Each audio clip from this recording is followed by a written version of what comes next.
There are a lot of commonly known autistic experiences, including special interest, social anxiety, meltdowns, autistic burnout, and sensory sensitivity, just to name a few. In this video, I'm going to break down 7 not so well known yet common autistic experiences. So let's get started.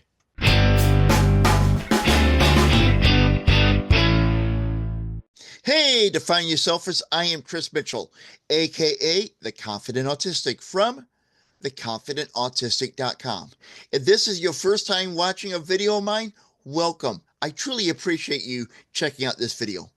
I'm an autistic adult, late diagnosed, a multi-certified life coach, and an advocate for autistic adults who is on a mission to empower you to embrace autism confidently.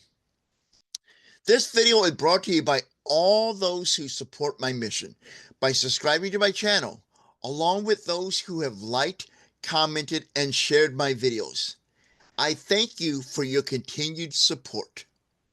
First of our 7 not well known but yet common autistic experiences is hypersensitive of existence in social situations. In social situations, many autistics like us are aware of what we are doing and what we are not doing. Now, this can be attributed to the masking that we do and we feel we must do when we're in social environments and around autistics. Now, along with this awareness that many of us experience in social situations, we feel pressured by what we feel we are expected to say and to do. Now, this could include feeling that and knowing that we're expected to quickly look in between someone's eyes to appear that we are engaged with that person. Also, at social events, many of us on the spectrum are careful to ensure that we ask the other person enough questions while making sure that we limit our monologues or our interactions to appear to have a normal conversations like our autistic peers. Less well known but yet common autistic experience is having safe foods. It is not uncommon for autistics to have a safe food. Now, safe foods are something we feel comfortable eating. Safe foods are foods that we gravitate towards and provide us with many benefits, including emotional regulation. Now, many autistics have described safe food as having the same look, same smell, and same taste each time. A perfect example of that is Pringles.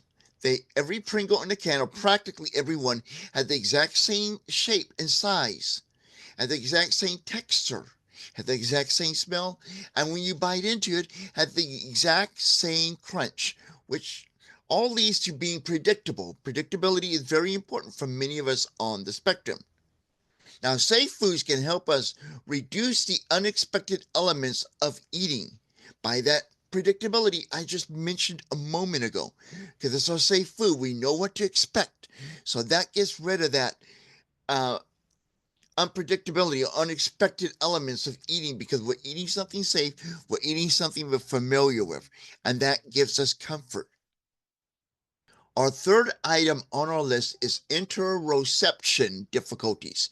Interoception describes the body's sensitivity to internal sensations. In other words, internal cues from our body to tell us stuff. Now, our interoception system works through receptors located inside our bodies. When we experience interoception difficulties, we may be unable to feel hunger, pain, thirst, our own body temperature if we're getting too hot or too cold, and we may have trouble feeling the need to relieve ourselves because we do not feel the proper body sensations associated with each activity. The fourth item on our list of 7 is our struggles to regulate emotions. There are some, if not many autistics, who feel their emotions more intensely, yet sometimes they're not even able to identify what the emotions are. This has been described as feeling like one giant ball of intense emotions. Some autistics report that when they were a child, they can remember feeling either really upset or really happy when others did not seem to feel these emotions as strongly as they were experiencing them. Gastro-intestinal difficulties is another lesser known but yet common autistic experience. Autistic adults frequently experience gastro intestinal difficulties, also known as GI difficulties, including constipation, diarrhea, abdominal pain, and bloating. The sixth item on our list of 7 is known as crashing out, and I'll explain what that means as we go through this category. Now, many autistics feel really exhausted after a social interaction. After a social interaction, we often feel there is no energy left. Our tanks are empty. We don't have anything to give. And for many of us, we feel we must crash out by taking a break and engaging in some self-care. And we'll often look for a quiet and or dark space where we can decompress, where we can engage in our own self-care, or possibly even take a nap.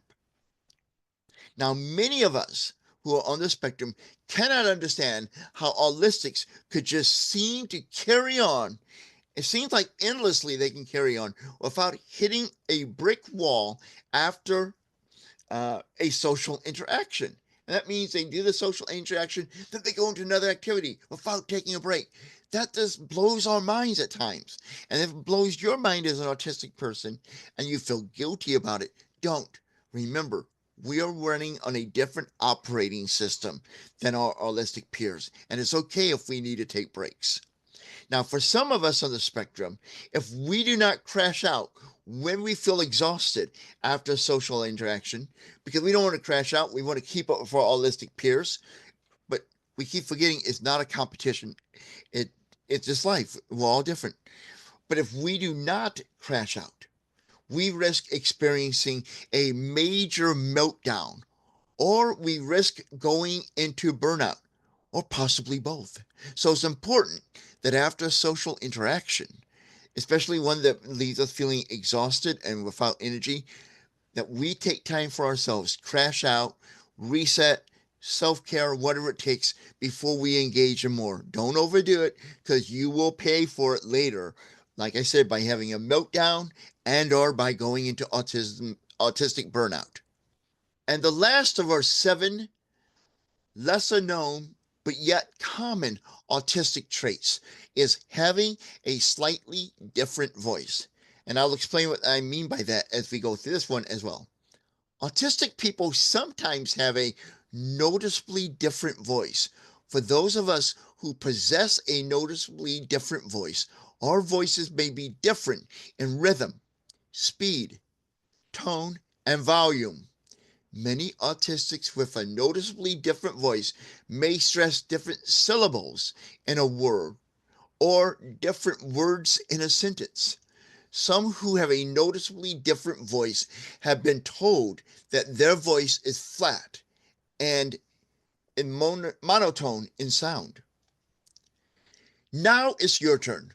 What lesser known experiences of autism do you wish others knew?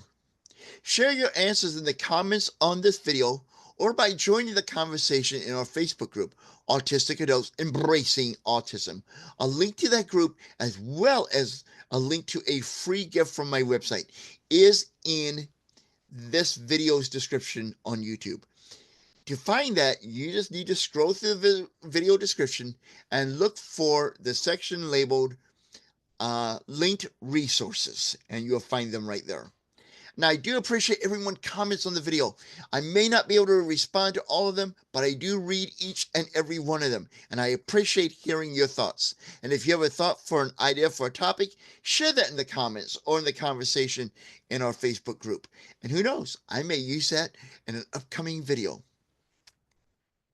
This is the Confident Autistic, aka Chris Mitchell, reminding you that now is the time for you to embrace autism confidently. Join me live Thursday nights for the Confident Autistic Live, where I answer your questions, we discuss this week's videos, offer support, and more. The fun starts Thursday at 7 p.m. Central Time in the US of A. Be sure to click the bell when you subscribe to the channel to be notified when the party begins.